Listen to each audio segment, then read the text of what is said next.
comparezco para explicar a los ciudadanos y ciudadanas de Ceuta los resultados iniciales de la encuesta de seroprevalencia que se ha realizado en España durante 2 semanas.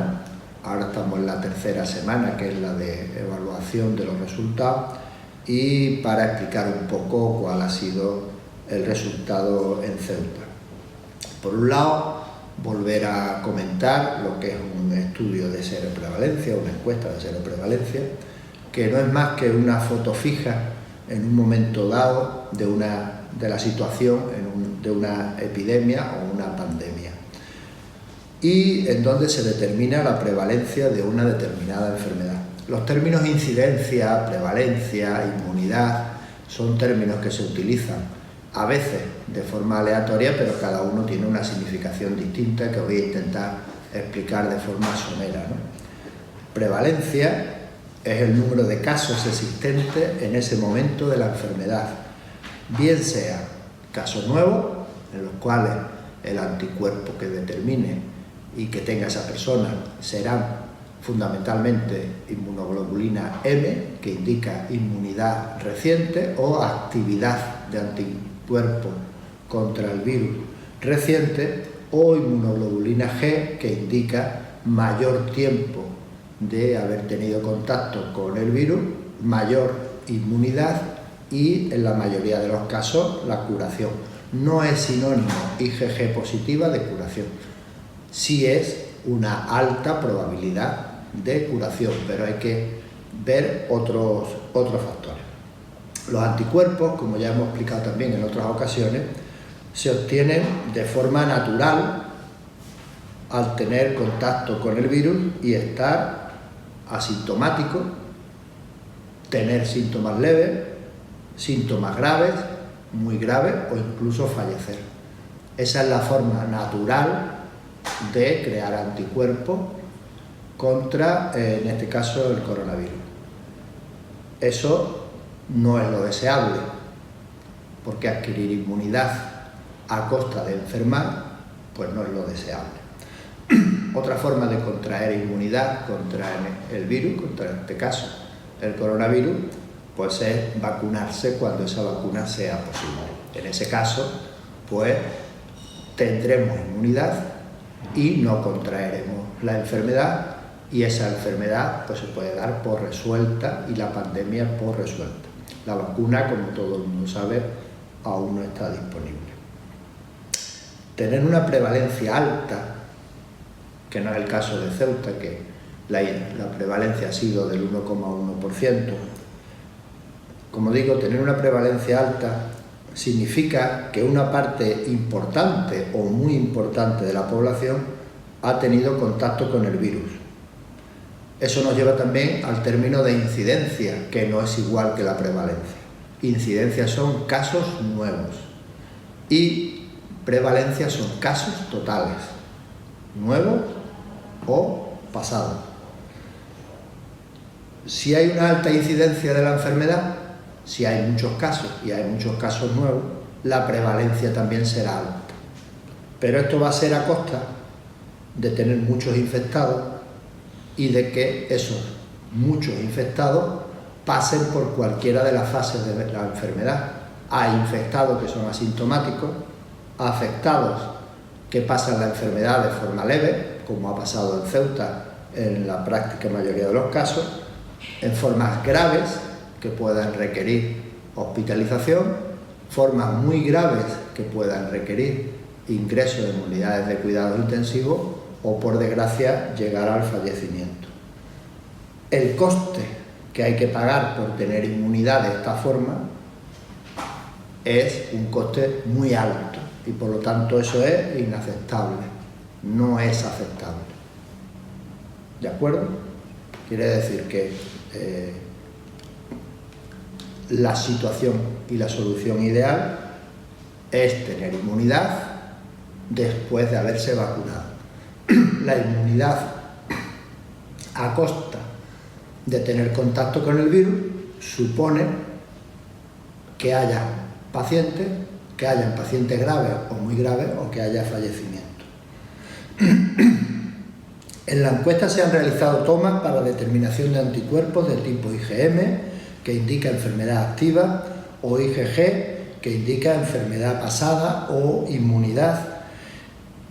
Los test, como todo el mundo sabe, tienen una sensibilidad, que es otro término que también voy a explicar, que ronda en torno al 65-75% en personas sanas, en personas que no son sintomáticas.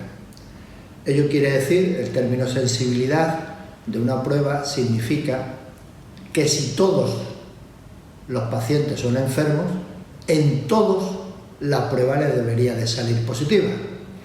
Quiere decir que si le hacemos la prueba a 100 enfermos, a los 100 la prueba le saldría positiva. Eso es sensibilidad.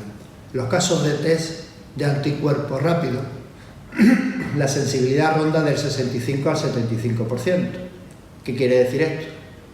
Que de 100 pacientes que fuesen positivos, solamente con estos test saldrían positivos entre el 65 y el 75%.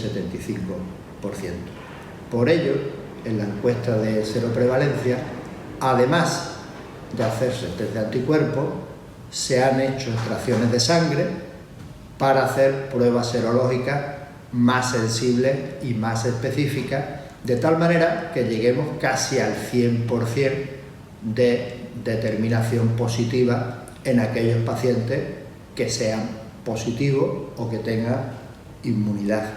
Esos resultados todavía no están disponibles, se están procesando en el Instituto de Salud Carlos III y se darán a conocer en cuanto estén disponibles. La encuesta se realizará, como también todo el mundo sabe, en 3 oleadas. Cada oleada dura 3 semanas, 2 semanas de extracciones y una de análisis de los datos. Ahora estamos en la primera oleada, tercera semana. Se realizará siempre a las mismas personas, a las 900 personas seleccionadas en Ceuta, en cada una de las oleadas, y eso permitiría saber la evolución de la prevalencia, si los casos van a más, si los casos van a menos, si la inmunidad va a más o la inmunidad va a menos. Y eso va a permitir tomar decisiones en cuanto a la desescalada, pasar de una fase a otra. En este caso estamos en fase 1 en Ceuta, pasar a fase 2, quedarnos en la fase en la que estamos porque los datos no hayan evolucionado bien, o bien reescalar y volver un paso atrás si los datos empeorasen. Esas son las decisiones que se toman con el test y la encuesta de seroprevalencia, y por eso es importante que se participe en las mismas para poder tener resultados que al final influyen en toda la población. En una pandemia, que es la fase en la que estamos ahora, el objetivo es conseguir que la incidencia, número de casos nuevos, esa es la definición, sea la menor posible. Si la incidencia es baja, la prevalencia también lo será, salvo cuando tengamos vacuna. Al no haber contacto con el virus, no se contraerá inmunidad, pero tampoco habrá enfermo ni fallecido. Es decir, lo positivo es, y el objetivo que se persigue, es que no haya ni enfermos graves, ni fallecimientos. Ese es el objetivo en una pandemia. Y por lo tanto, creo que la situación en Ceuta, y así lo confirman los datos, pues confirma que se han hecho todas las medidas en todos los ámbitos, empezando por los ciudadanos, y han permitido que la incidencia en la ciudad sea muy baja, hayamos tenido muy pocos casos, muy pocos hospitalizados y pocos fallecimientos, aunque todos los fallecimientos, por supuesto, no son deseables y son penosos, ¿no?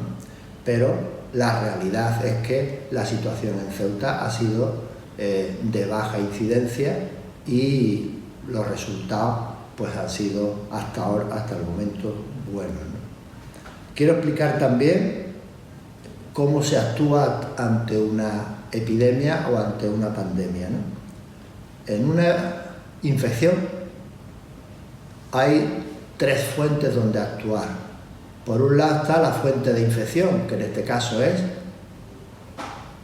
el coronavirus en un paciente enfermo. Por otro lado, en el mecanismo de transmisión, cómo se propaga el virus de una persona a otra. Y por último, sobre el sujeto sano que todavía no ha tenido contacto con el virus. Sobre la fuente de infección, sobre el virus, el coronavirus actualmente, pues hay que intentar quitarlo de donde esté. Para ello se utilizan desinfectantes, se utilizan geles hidroalcohólicos, limpieza de superficie, incluida la ropa, donde pueda estar el virus. Son medidas generales que se realizan por la población y también se refuerzan con medidas de salud pública, pues limpiando la calle, desinfectando edificios y medidas de saneamiento general. Así es como se actúa contra el virus. Cualquier superficie que se haya podido tocar, pues se limpia posteriormente. Los pomos de las puertas, mesas, utensilios que se hayan utilizado, la ropa que se haya podido llevar. Todo este tipo de cosas pues hacen que el virus pues lo matemos y por lo tanto haya menos virus circulando y por lo tanto menos virus infectando. La otra forma de actuar sobre una infección es sobre el mecanismo de transmisión. Del virus sabemos, hasta el momento, que se transmite a través de las gotas de saliva, que no llegan más allá en un paciente que no tose o en un paciente que tose, de una forma, digamos, natural, no llega más allá de 2 metros. Por eso se incide en el distanciamiento de una persona a otra, porque aunque una persona estuviese enferma, el virus, al no llegar al sujeto sano susceptible, que sería al que se pretende proteger, pues no le llegaría, ¿no? Entonces, se transmite por gota y se transmite por que el virus cae en superficie. Por eso también hay transmisión de contacto. El virus cae en una mesa, cae en el pomo de una puerta porque lo hemos tocado con las manos que pueden tener virus después de habernosla llevado a la boca, etc. Permanece allí un tiempo y si otra persona toca o lo que sea y se lleva las manos a la boca, a los ojos, etc., pues se puede transmitir por esa vía, ¿no? Y por eso es importante ese mecanismo de transmisión quitarlo. Otra forma de evitar el mecanismo de transmisión es poner una barrera entre el paciente y los demás. Se incide mucho sobre los mecanismos de protección y por supuesto que hay que tenerlo, y hablaremos de ello, pero lo importante es que una persona que tosa, que tenga fiebre o que tenga sintomatología compatible con problemas respiratorios, lleve mascarilla. Ese es el que la debe de llevar obligatoriamente. Lo primero que tiene que hacer una persona que tenga fiebre, que tenga tos y que tenga síntomas respiratorios es ponerse una mascarilla quirúrgica. Eso es fundamental. Y a partir de ahí, medidas higiénico-sanitarias, aislamiento y evitar que esa persona tenga en contacto con otras personas o ponerse una barrera protectora para que el virus no pase de un sitio a otro. Y por último, sobre el paciente sano, lo mejor, lo ideal es que se disponga de una vacuna y por lo tanto el virus, aunque contacte con una persona sana, pues no producirá enfermedad porque esa persona sana tendrá anticuerpos para neutralizarlo. Mientras eso no esté disponible y durante la pandemia, como es la situación actual, las medidas a adoptar son, si la enfermedad es muy grave, como pasa con el coronavirus, el confinamiento de pacientes y su cuarentena, así como el confinamiento de la población y el aislamiento social, que es lo que se ha venido manteniendo durante estos 2 meses. Y todo ello, el tiempo necesario para que la curva de incidencia, casos nuevos, sea cada vez menor o desaparezca. Eso es lo que se hace sobre el paciente sano. Si esto no es posible, adoptar medidas de protección que va dependiendo de la exposición que tenga el paciente sano con el enfermo. Va desde ponerse una mascarilla, también la persona sana que contacta con un paciente enfermo, mascarilla con mascarilla quirúrgica, la probabilidad de contagio es muy baja, y en aquellas personas, especialmente personal sanitario, que tiene un contacto más continuado, más directo, y en pacientes más graves, esas medidas de protección tienen que ser mayores y van desde el uso de gafas, mascarillas, batas impermeables, buzos, todo tipo de material de protección, lo que viene denominándose EPI, que son proporcionales al riesgo al que está expuesto y al número de horas que pasa en contacto con pacientes de COVID. Y por último, repetir que vacunarse masivamente en el momento en que haya vacunas pues debe de ser una prioridad. No tenemos que dudar nadie que cuando el coronavirus tengamos vacunas, nos vacunemos todos. El coronavirus, como la mayoría de los virus, suelen venir para quedarse. Con el tiempo, las medidas sanitarias suelen ser mejores, están disponibles vacunas, y ese virus que se queda, pues a lo largo de los años va perdiendo capacidad de contagio y de letalidad, pero viene para quedarse. La mayoría de los virus se comportan así, y por lo tanto las vacunaciones son muy recomendables.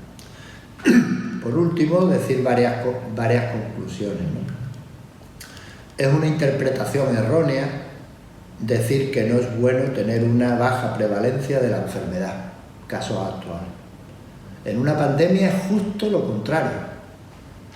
Obtener una alta incidencia, casos nuevos, o una alta prevalencia, casos totales, inmunes o no, es a costa de altos infectados que van desde asintomáticos a casos leves, graves, muy graves o fallecimientos. Y esto, vuelvo a repetir, es inaceptable. Si se consultan los datos del Ministerio de Sanidad, puede comprobarse muy fácilmente cómo las ciudades que presentan mayor prevalencia coinciden con las que han tenido más casos, con las que han tenido más hospitalizaciones y han llegado a desbordar los servicios sanitarios, y las que han tenido también más fallecimientos. Esas ciudades son las que actualmente tienen mayor prevalencia y, sin embargo, siguen en fase 0, no han pasado a fase 1, porque indica que la situación sanitaria es mala todavía. Por lo tanto, interpretar, repito, que tener una baja prevalencia es malo o no es bueno, es una interpretación errónea. La baja prevalencia supone un grado de cumplimiento de la población, a la que quiero agradecer nuevamente la participación que ha tenido, porque al final es la que ha conseguido que tengamos la situación en Ceuta estable. Y también del resto de entidades que, en coordinación con la Delegación de Gobierno, la Consejería de Sanidad y todas las entidades que han participado, Policía Nacional, Guardia Civil, Policía Local, Protección Civil, Cruz Roja Española, el INGESA, todos, entre todos, pues se ha conseguido que la incidencia de la enfermedad, casos nuevos, sea baja en Ceuta. Eso trae consigo que la prevalencia también sea baja y que la situación en Ceuta pues se haya pasado en unas condiciones bastante aceptables. Y por último, decir que ahora, durante la desescalada, por favor, sigamos siendo prudentes, sigamos haciendo lo que las autoridades sanitarias, el Ministerio de Sanidad, la Consejería de Sanidad de la Ciudad Autónoma de Ceuta recomienda: seguir manteniendo el distanciamiento social, seguir sin salir a la calle nada más que para lo que sea necesario, que los pacientes que tengan fiebre, tos o cualquier sintomatología respiratoria no salgan a la calle. Contacten con los servicios sanitarios para que se actúe como se ha venido actuando hasta ahora y hacer posible que continuemos en esa misma situación, que podamos en las siguientes etapas seguir avanzando en la desescalada y finalmente podamos vencer al virus con los menores problemas posibles. Y nada más, muchas gracias.